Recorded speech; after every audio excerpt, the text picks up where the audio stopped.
All right, just wanted to make a little video. Hitting, just got an old driver of mine. Some golf balls.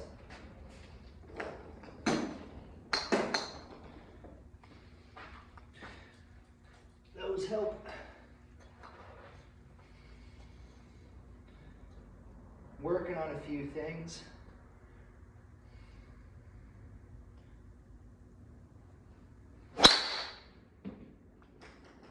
First one felt all right, maybe a little high on the face.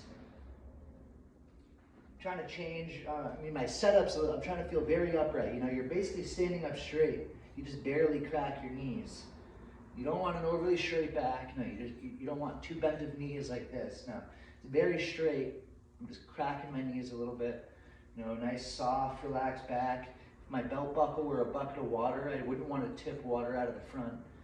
You know, just like this, boom, not reaching for it. Nice setup. And I have a habit of doing this a little bit with my hips off the ball. A little bit of this off the ball. Not quite a sway, just kind of, I let my hip go leg. It's more of a, see, I'm not like going this way off the ball. It's more of a, I just go back a little. So I'm trying to avoid that personally. You know, boom, you really need to get shallow. Because if you're steep, you're going to end up early extending to not slice the ball. And if you're steep and you don't early extend, you're going to slice the ball or have to close the face so much that you hit big pulls. So you need to be, you know, on plane, which is pretty shallow. And then this gap right here between my leg and my torso to start my, you know, before I get to the top, I'm falling into my front foot. That's an important part, getting your weight forward. Because your hips get a head start. It goes hips, upper body, club. So everything moves back as one piece, but it's all about the end ranges. You know, by the time I'm here, my hips have turned as much as they can realistically turn. So they're kind of, you know, they start to fall forward because they can't really turn open anymore. So they're almost starting their downswing already, and they're slower than the club. So the hips get to their end range and they start to fall forward, you know, start to go forward, which is then going to be a rotation open. Then the shoulders keep going with the club all in one piece. You know, I'm not letting the club or anything, really it's your hands. You know, you might hinge a little, but everything back in one piece. I'm not just doing this and bringing the club with my arms. No, everything in one piece. My hips hit their end range, so they start to drop forward. My shoulders keep going, then my shoulders hit their end range, and then there's a little bit more in my hands and arms, that little hinge. You know, as I'm falling to that front foot, which is pulling my lower body, is pulling my upper body, just pulling the club. As I'm turning and see that front leg, it's beginning to straighten. And really, ideally, it's almost like the club's here by the time of impact. You know, you're starting with it here. And that's how much arm movement there is total in the golf swing. Going from here to here. That's how much your arms are moving in the golf swing. You're going boom, look. That's how much your arms move in the golf swing. So if I go to here, turn my hips and my shoulders all the way back, where am I? I just go here, turn my hips and my shoulders back. That's how much arms and hands there is in the golf swing, right there. Squatting a little bit and then just rotating. And I want to feel like the club is here at impact. You know, it's starting here, straight in front of me. There's that separation at the top and everything gets a head start. And then, boom, I'm releasing the club through. And then, you know, now on your follow through, basically, you know, impact here, now the club catches back up and it's in front of me again. You see, the club's in front of me.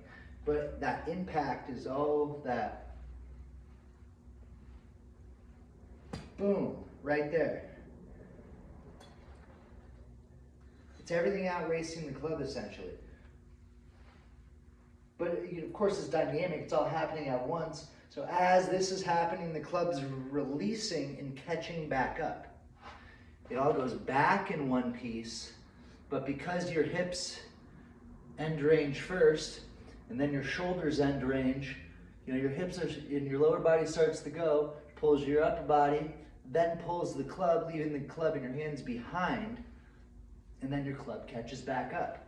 What you see so much from people is they just go like this with their arms, and they're just chopping wood at it. You should honestly feel like your hands almost do nothing. You know, it almost feels like you're winding everything back in one piece, and then it's just, you know, I'm just using my lower body to pull my upper body. But of course, my intention is to hit this ball, so you're going to release. And you're going to release.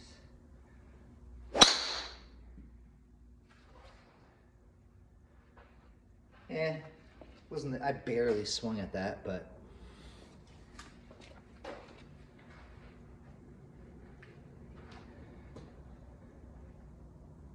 boom, boom. You can see how,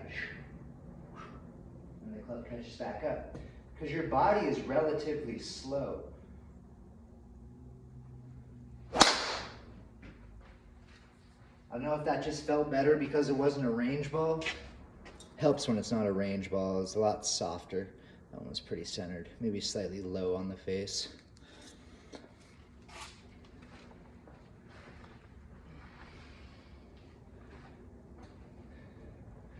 All back in one piece. Falling into my front foot.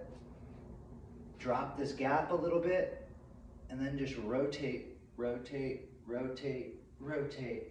And then, the release is going to happen. It just happens. You can't not release the club without really, really trying. And that's such the key to early extension. It's basically the square root of open, which I've been talking about. You know, you're trying to get your body to get as open as possible. You know, you want your body to go this way behind you. Open, open, open with your body. You want your club to shallow as much as possible, essentially. In a sense, you know, you don't want to be going like this in the club to be literally coming from this side, but the more you shallow, the more you can open to counteract it and stay on the same plane. I'm talking about a swing that goes back and down essentially on the same plane. You still want to shallow as much as you can, because the amount you shallow means you can get that much more open. You know, I can shallow a ton, but get a ton open. And the club isn't inside at all. It'd be like nearly impossible to get in here. You know, but if I didn't shallow, the club's over here. You know, that's ridiculous. But if I get open, that shallowing all of a sudden isn't as crazy of a path. It's because think about it. If you're starting here, you know, parallel with your target line, that's your backswing plane. It's easy to make a backswing on a correct plane. But that's because your shoulders and your body are aimed this way. At impact, they're aimed this way. So essentially, it would be like starting here. That's where your downswing wants to go if you don't shallow. Again, you're basically going from backswing to your opening, opening, opening. And you can see how that move just makes you want to be on this plane. That is why you need to shallow to counteract the body opening. Whatever the difference is, you know, if you're here at address and here at impact, you don't need to shallow. If you're a little open, you know, if you're here at address but here at impact, you need to shallow that much. If you're here at address and here at impact, you have to shallow that much. You know, if you're here at impact or at address and here at impact, very open, you need to shallow more. And there's more effects as well. Like the club face, for example. A lot of people also early extend because they have a crappy, super weak trail hand grip. You know, they might be gripping it in their palm like this, cupping their wrist, club face dead open, steep plane. You could never move your body right. If you have a weak glove hand grip in a steep plane, you have to early extend, and you're still going to fade the ball, but it's going to be saving you from straight banana balling it. So the more you can get that shallow and a little bit of a closed face, you know, if anything, you want to feel a little bowed, a little Dustin Johnson. I think Dustin Johnson is a great player to emulate. That's the feel you want. You know, you want to feel very, you know, boom, bowed, and then just rotate. Because look, the more you do that, look how square the face is, just all through the zone. Boom. It's so, you couldn't miss at that point. Then you just need to learn how to chip and putt. I mean, I can't get there, but that's my feel. Here, I'll try to feel like Dustin Johnson.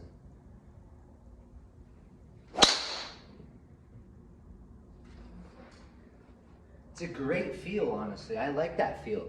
You know, trying to get that little bit of a bow shallow and just hit it late, really get rotated open. That's basically my feel, is like Dustin Johnson. I'm not saying, and again, everyone knows there's such a difference between reels and feels. And of course, this doesn't apply to every single player. Everybody needs their own, you know, unique feels, but a high majority of players are going to do great from, you know, getting nice and square at the top, maybe even a little bit strong with their glove hand, you know, so they can basically see their pinky.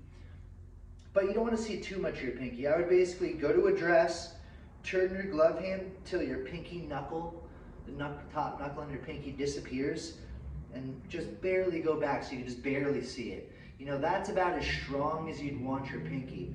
But be very careful with your trail hand. You don't want a strong trail hand, because the trail hand, if it gets really strong, makes it very difficult to shallow because of how your hand and arm is oriented. I can't, that's like as much as I can like tuck my elbow. But look what happens if I just make my grip weaker. You see how a stronger grip, weaker grip, more tucked with a weak grip, stronger grip, it's going to be more, it makes, so the stronger trail hand, you know, the right hand for a righty, you know, that's super strong. That's about as much as I can tuck it. But if it's a little more neutral, almost weak, you know, I can really tuck this elbow rather in. See how that works? Like, here.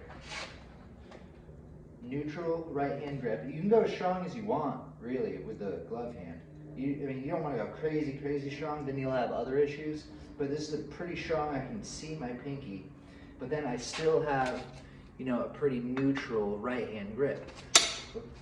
And that allows me, this elbow, to tuck it and come from the inside and rotate. But if this is under the club here, this right hand, if I get this right hand under the club like this, you know, like I can't tuck, I have a bad shoulder too, so I probably can tuck less. I can't tuck nearly as much, and look, that's just me moving my hand on the grip. You see how if I weaken my grip, I could freaking go like this with a stupid weak grip. I mean, that would be ridiculously weak. But I can tuck my elbow like this. Then if I, you know, come out here, where's that? That's a little strong, you know, but nice, this hand plays more, your glove hand is more club face control, you know, that's gonna favor a little bit more of a closed club face. This affects your plane a lot. This being strong will give you a steep swing plane. And also the type of release, it's gonna be kind of flipping out right. It's gonna be very fade bias. Everything about strengthening your trail hand is fade bias. Strengthening your glove hand a little bit, you don't wanna go crazy, but you know, that just barely being able to see that pinky knuckle on your glove hand, that closes the face. This hand, no. So again, you can have a strong glove hand, but watch that right hand. Boom, boom, a little bit of a squat, let me start over. Falling into front foot, floating in the air, just letting it, you know, gravity, everything wants the shallow. As I'm squatting into that back butt cheek and beginning to rotate. Then I just hit the ball with my rotation. And I want to feel like it's here, you know, like it's on the side of me. So it's boom, you know, it's like right there is impact. It's not here on my, straight in front of me. That's the missing key. I mean, it took me a minute to learn that about early extension is it's about how late you hit it. Because look, if I don't hit it as late, and I still don't early extend, but I hit it more in front of my chest, it's more of a lateral. You end up, you're not really early extending, but you're also not really getting clear. You're more just moving parallel to the target. But if I do that exact same move, but later, you know, I hit it later, my hips get more clear. So the later in your swing you hit it, the more you can get your hips clear. And it's hard. Like I've had a ton of injuries, torn my groins. You know, I've had bad hips. My hips get sore often. I have a serious herniated disc in my back from snowboarding. Like I am not that flexible, but I still, you know, that the feel is very much just hit it as late as I can has been doing me pretty good.